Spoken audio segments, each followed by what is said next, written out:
Mic check.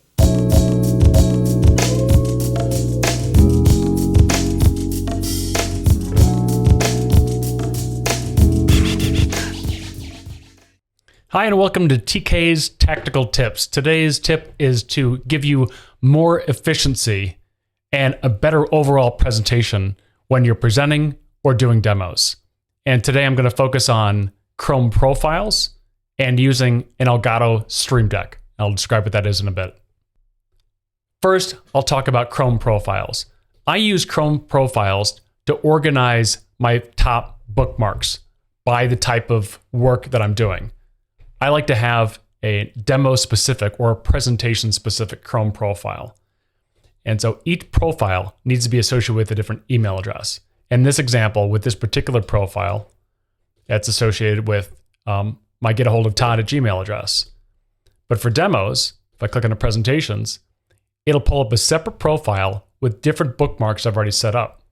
And this one is associated with my Yahoo address. Okay. In this example for Chrome profiles, I'm going to play the role of being a salesperson for a company called Vanta. And when I go into a demo, I want to have my demo login at the ready. I also want to have our public documentation at the ready in case a question comes up and I can reference it. And I'll have social proof from G2 or from LinkedIn. Here's a great LinkedIn post calling out Vanta as one of the top 12 vendors that people are procuring contracts for. And to do this, I set up all the bookmarks that I want to see in this profile. I go to Chrome, go to Settings, then I go to On Startup, and I can just say, use any of the current pages that I have up right now, or you can add very specific ones. So let's say I accidentally close out that profile or I'm running late. I've got a demo coming up. Boom, presentations, bam.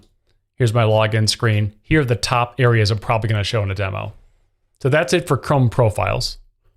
And then let's talk about the Elgato Stream Deck. So Elgato is a company that makes a lot of equipment for streamers. They make microphones, they make lights, they make microphone arms. They also make this thing called a Stream Deck. There's different versions of it. I'm using the Stream Deck MK.2. It's about $150. And what it allows you to do is basically take a macro and then transfer it to a hard keyboard that I have down here on my left. It looks just like this. The way you can configure it is if I go to Configure Stream Deck, you'll see all the different buttons I've configured. And you have multiple pages of buttons. You have lots of different controls. So in this example, as I'm pretending to be a sales rep for Vanta, I want to have my product update page at the ready. I want to have reviews from Glassdoor or from G2. I've got a link to the MSA in case you get asked about the contract. You can immediately pull up the public-facing master services agreement. So let's say I want to add a new page. And I want to have our integrations page at the ready. So I can label it integrations. I can even, tamp down that font size a little bit, right? And then to make this work, I'll go over to the integrations tab and I'll copy it and go back into Stream Deck and then copy and paste that. So what it allows me to do is, let's say I'm on the demo, I only have a few different tabs open. I can quickly hit, now this is on my keyboard. I hit integrations tab pops up. I can hit MSA pops up. It's a much more streamlined experience for the customer that you're selling to, and it just saves you time. It's smooth, and it's crystal smooth how you can use this. So that's one just real tangible way that I'm using the Stream Deck for demos.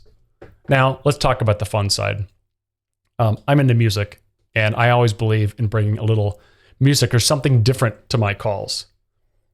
So if I go over to my first page, I've got queued up here. This is the Spotify button right here. And I can stop and start Spotify. I can raise and lower the volume. It even triggers my lights. So I could turn my lights on, or I could turn my lights off. I could turn them on. I've got a muting automatically built in here. And as soon as I go into a Zoom call, I've got a bunch of actions that it queues up. I call this live on air.